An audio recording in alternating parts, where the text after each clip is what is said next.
Around the 300th year of the 5th Astral Era, new civilizations began to emerge following the end of the Great Frost. Over the next 2.5 centuries, their numbers would grow to 12, each worshipping one of the deities of the Eorzean pantheon. In time, these fledgling societies evolved into city-states. But with growth came conflict. Territorial borders were redrawn again and again, and smaller city-states were either ravaged or annexed into larger powers. By the 1000th year of the era, only 6 city-states remained.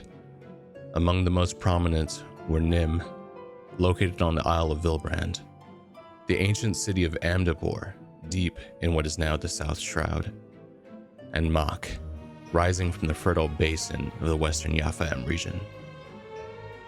When the icy winds of the 5th Umbral Calamity finally subsided, the melting snows of Abalathia's northeastern mountains formed the White Maiden River, which gave life to the surrounding lowlands. These fertile plains would eventually become known as Yafaem, and it was here, around the 300th year, that disparate tribes united to form the city-state of Mhach. While the specific deity Mhach revered remains a mystery, one popular theory suggests they honored Althic, the god of time and space. In those early years, Mhach was one of many undistinguished settlements vying for survival. At the time, it was Amdapor that stood dominant, its influence vast and far-reaching, even beyond its central Eorzean holdings. A monumental shift in the balance of power occurred around the year 800. A Mhachi sorceress named Shatoto developed a technique to draw upon ambient ether, transforming it into deadly explosive force. Her pioneering work paved the way for an era of arcane innovation, culminating in devastating spells and enchanted weaponry. Those who mastered these destructive arts came to be known, both in fear and reverence, as Black Mages. Armed with this new power, Mhach expanded its military might, surviving the rise and falls of countless rivals. In time, it grew into a formidable military power.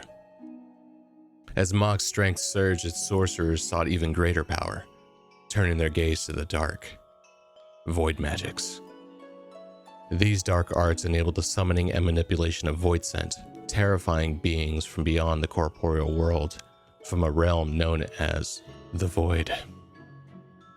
Historical scholars from Noah would define the Void as an other world parallel to the one in which man dwells, noting that abnormal events can weaken the veil between worlds, tearing it asunder and allowing the Void scent to invade the material realm.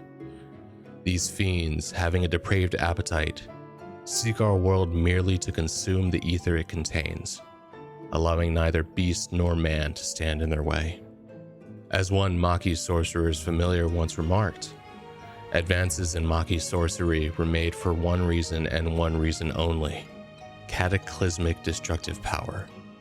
And the swiftest and most dangerous path to that power lay in the enslavement of the Void scent. Unlike the late Allagan Empire, whose own experiments with the Void had ended in disaster, Mhach sought to safeguard its dealings. To this end, the Mhachi crafted the Nullstone, a relic capable of severing a Void scent's tether to the corporeal plane should it rebel against its master. It was mastery over this force that fueled Mhach's belief in its own supremacy, spurring further conquest and conflict. Tensions between Mhach and Amdapor escalated, pitting black magic against white. Neither could gain the upper hand, and a tense, uneasy peace followed. Meanwhile, other city-states began developing their own magical arts, following in the footsteps of Amdapor and Mhach. Amdapor erected grand stone guardians throughout its realm. Nim, on the western sea, refined its scholarly arts to fortify its band of royal marines.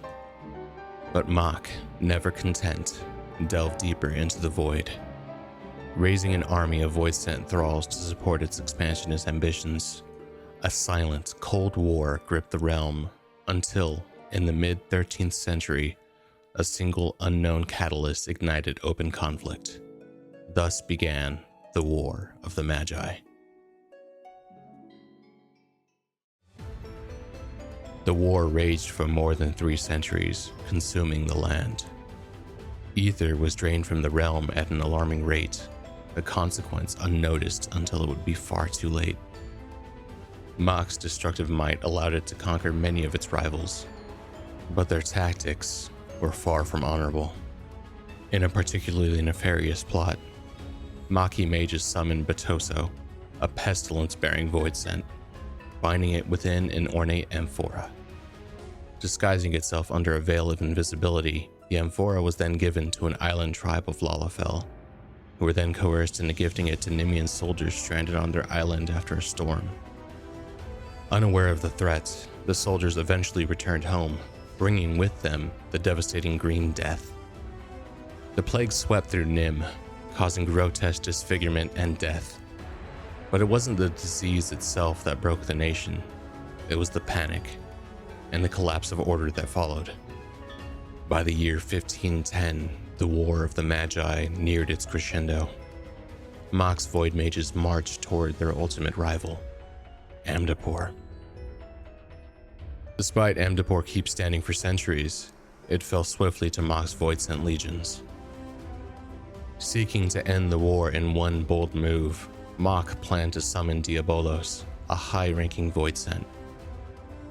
Cessair Blackwind, a renowned Mhachi high void mage and vocal opponent of the war, was roped into participating. She was told the summoning was merely a bluff, a show of force to compel surrender.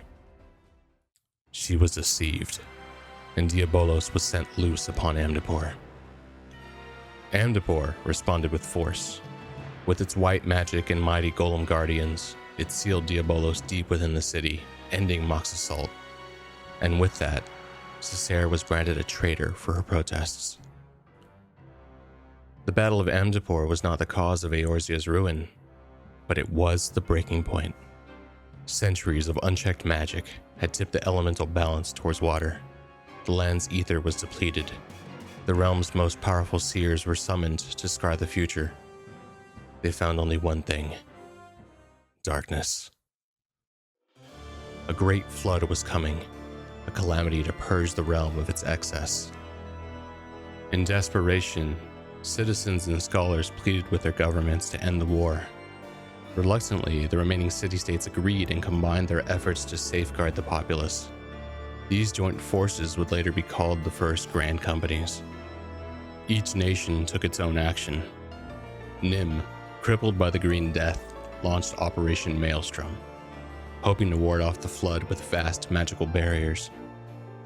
Amdapor used its remaining military strength to evacuate the realm's people to the highlands of Abelathia's spine. But Mhach looked to the skies. Confident in their mastery of the void, the Mhachi constructed a massive airship, the Ark, powered by over 1,000 sealed void-sent beings. They imagined a flying sanctuary that would carry entire communities, livestock, seeds, families, to the skyborn city of Dune Sky, where they would wait out the flood. However, the Ark required a core, one of immense power. The Mhachi chose the Shadow Queen herself, Skahak.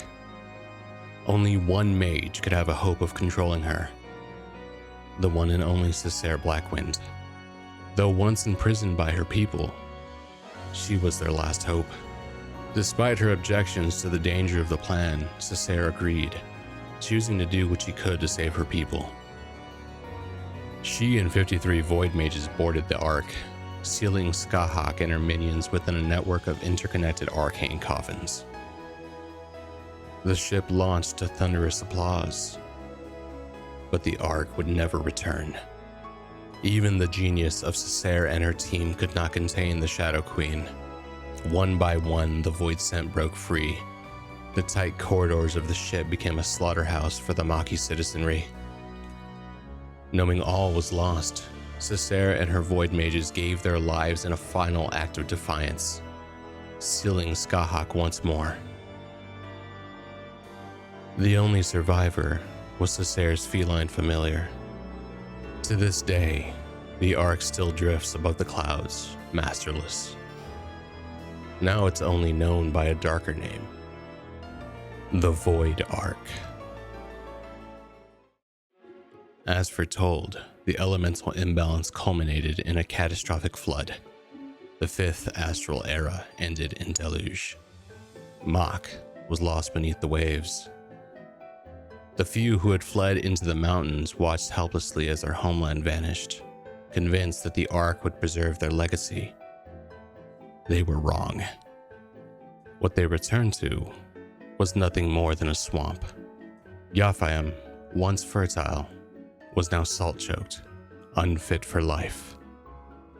The ruins of Mhach still rise from the mire, silent and broken. And so, the tale of Mhach ends, not in triumph or conquest, but in devastation and regret.